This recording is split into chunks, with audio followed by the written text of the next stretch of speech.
नमस्कार.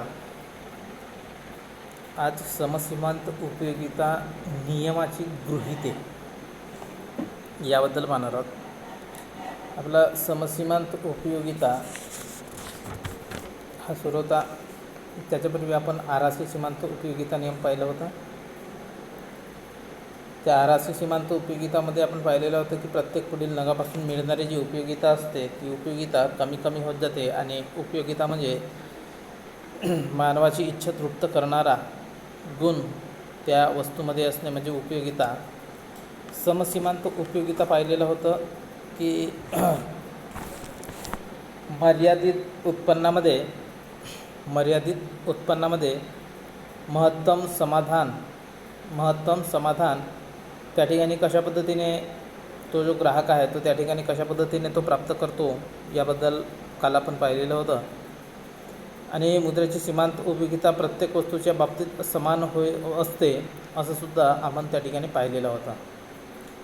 त्या ठिकाणी आपण पाहिलेलं होतं त्याच्याकडे मर्यादित उत्पन्न होतं 5 रुपये आणि त्या 5 रुपयापासून त्याला चहापासून मिळणारी उपयोगिता आणि बिस्किटापासून मिळणारी उपयोगिता याबद्दल काल आपण पाहिलेलं होतं की किती रुपये जर तो चहावर खर्च केला तर त्याला महत्तम समाधान प्राप्त होईल आणि किती रुपये त्याने बिस्किटावर जर खर्च केला तर त्याला महत्तम समाधान प्राप्त होईल याबद्दलचा आपण काल पाहिलेला होता. त्याचं सूत्रसुद्धा होता की चहाची सीमांत उपयोगिता भागीला चहाची किंमत बरोबर बिस्किटाची सीमांत उपयोगिता आणि बिस्किटाची किंमत. तर अशा पद्धतीच्या त्याची आकृती वगैरे आपण पाहिलेलं होतं की त्यामध्ये जेव्हा चहावर 3 रुपये खर्च करेल आणि बिस्किटावर तो 2 रुपये जेव्हा खर्च करेल तर त्याला मिळणारी जी उपयोगिता आहे ही त्या 5 रुपयापासून महत्तम उपयोगिता त्याला प्राप्त होईल म्हणजे 385 एकूण अशी उपयोगिता त्याला प्राप्त होईल अशा पद्धतीचं आपण पाहिलेलं होतं. आणि जर तो बिस्किटावर जास्त खर्च करत असेल आणि तो चहावर जर कमी खर्च करत असेल तर त्याला योग्य तो महत्तम उपयोगिता म्हणजे महत्तम समाधान त्यापासून त्याला मिळणार नाही अशा पद्धतीचे सुद्धा आपण पाहिलेलं होतं. म्हणजे हा एक त्याचा एक अनुपात त्यामध्ये ठरलेला होता की 3 रुपये हा चहावर खर्च करेल आणि 2 रुपये हा बिस्किटावर खर्च करेल आणि त्या दोन्हीपासून मिळणारी जी उपयोगिता राहील ही योग्य पद्धतीची राहील. त्याच्यानंतर समसीमांत उपयोगिता नियमाची काही गृहीती आपल्याला या ठिकाणी दिलेला आहे. पहिला गृहीत आहे व्यक्तीच्या सवयी रीतिरिवाज फॅशन्स यात बदल होत नाही त्या स्थिर असतात. म्हणजे हा जो समसीमांत उपयोगिता नियम आहे ह्या समसीमांत उपयोगितामध्ये 2 वस्तूपासून मिळणारी जी उपयोगिता आहे म्हणजे त्याच्याकडे मर्यादित उत्पन्न आहे आणि मर्यादित उत्पन्नाच्या माध्यमाने सुद्धा मर्यादित उत्पन्न असल्यामुळे सुद्धा त्या ठिकाणी चहापासून आणि बिस्किटापासून मिळणारी जी उपयोगिता आहे ही उपयोगिता त्याला महत्तम समाधान कशा पद्धतीने प्राप्त करून देईल त्यासाठी त्या व्यक्तीची सवय रीतिरिवाज फॅशन्स यामध्ये बदल झालं नाही पाहिजे त्या स्थिर असतील तरच हा समसीमांत उपयोगिता नियमामध्ये लागू होईल अन्यथा लागू होणार नाही. दुसरा दिलेला आहे की सीमांत उपयोगितेचे अचूकपणे मोजमाप करता येते. सीमांत उपयोगितेचे अचूक मोजमाप करता येते. काल आपण पाहिलेलं होतं की 3 रुपये जो खर्च करत होता त्या 3 रुपये जेव्हा खर्च केला त्याने चहावर तर त्यापासून त्याला चहापासून मिळणारी जी उपयोगिता होती ही 250 होती. म्हणजे पहिला रुपया, दुसरा रुपया आणि तिसरा रुपया तर या तीनची त्याने जेव्हा त्याला उपयोगिता मिळाली ती होती 250 रुपये 50 मात्रा आणि 2 रुपये जेव्हा त्याने बिस्किटावर खर्च केला तर त्याला 135 मात्रा उपयोगिता त्या ठिकाणी सुद्धा प्राप्त झालेली होती. म्हणजे अशा पद्धतीने दोन्हीचा जर आपण बेरीज जर केला तर 250 + 135 बरोबर 385 इतकी मात्रा उपयोगिता त्याला त्या ठिकाणी त्या 5 रुपयापासून प्राप्त होत होती. आणि म्हणून म्हटलं या ठिकाणी की सीमांत उपयोगितेचे अचूक मोजमाप या ठिकाणी करता येते. तिसरा दिलेला आहे की निरनिराळ्या वस्तूपासून मिळणारी उपयोगिता ही समान करणे शक्य आहे.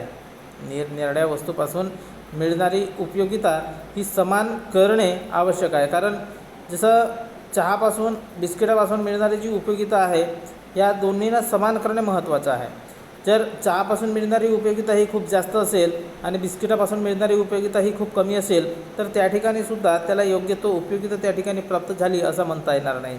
कारण महत्त्वाचं काय आहे की त्या ठिकाणी त्याचा जो उत्पन्न आहे हा उत्पन्न मर्यादित असल्यामुळे तर त्याच्यानंतर नेक्स्ट दिलेलं आहे की विविध वस्तूंचा एका निश्चित प्रमाणात उपयोग करावा लागत नाही.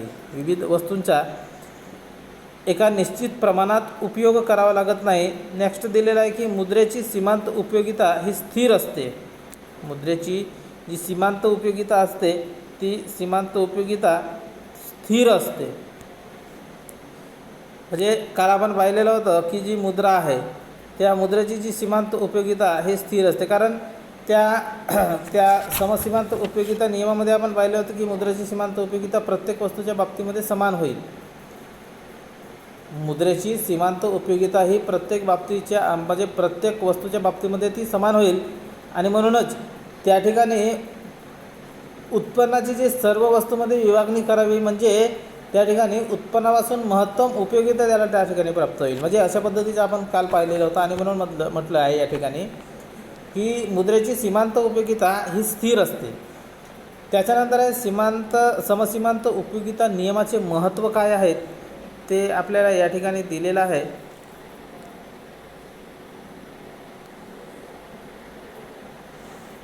समसीमांत उपयोगिता नियमाचे महत्त्व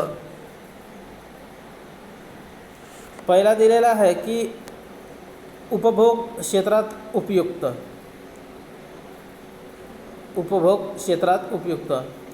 उपभोक्त्याला आपल्या मर्यादित उत्पन्नापासून महत्तम समाधान कसे मिळवावे. उपभोक्त्याला आपल्या मर्यादित उत्पन्नापासून महत्तम समाधान कसे मिळवावे ह्याची कल्पना ह्या नियमाद्वारे येते. तसेच विविध उपयोगी वस्तूचे निरनिराळ्या उपयोगात कसे वाटप करावे आणि आपल्या उत्पन्नाचे वर्तमानकालीन व भविष्यकालीन गरजांमध्ये कसे वाटप करावे याबाबतीत मार्गदर्शन करतो. बघा या ठिकाणी दिलेलं आहे की उपभोक्त्याला जो उपभोक्ता आहे त्या उपभोक्त्याचं जो उत्पन्न आहे हा मर्यादित आहे आणि मर्यादित उत्पन्न असल्यामुळे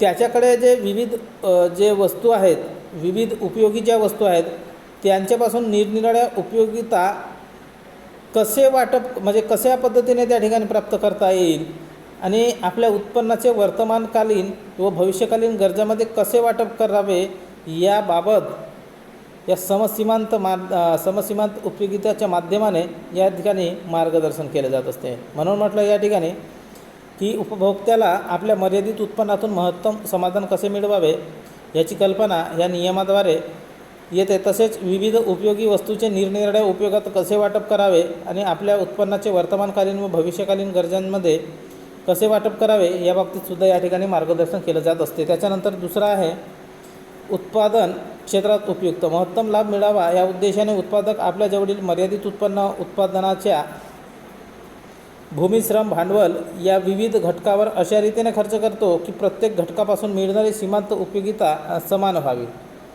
बघा या ठिकाणी दिलेलं आहे की भूमी, श्रम आणि भांडवल हे ते जे घटक आहेत हे अशा रीतीने खर्च करीत असतो की त्या प्रत्येक घटकापासून मिळणारी जी सीमांत उपयोगिता असते ती समान असते. पहिलं या ठिकाणी सूत्र दिलेलं आहे की भूमीची सीमांत उत्पादकता भागिला भूमीची किंमत. भूमीची सीमांत उत्पादकता भागिला भूमीची किंमत बरोबर श्रमाची सीमांत उत्पादकता भागिला श्रमाची किंमत आणि भांडवलाची सीमांत उत्पादकता भागिला भांडवलाची किंमत. म्हणजे अशा पद्धतीने आपल्याला या ठिकाणी उत्पादन क्षेत्रामध्ये जे उपयुक्त जे भूमी, श्रम, भांडवल आहे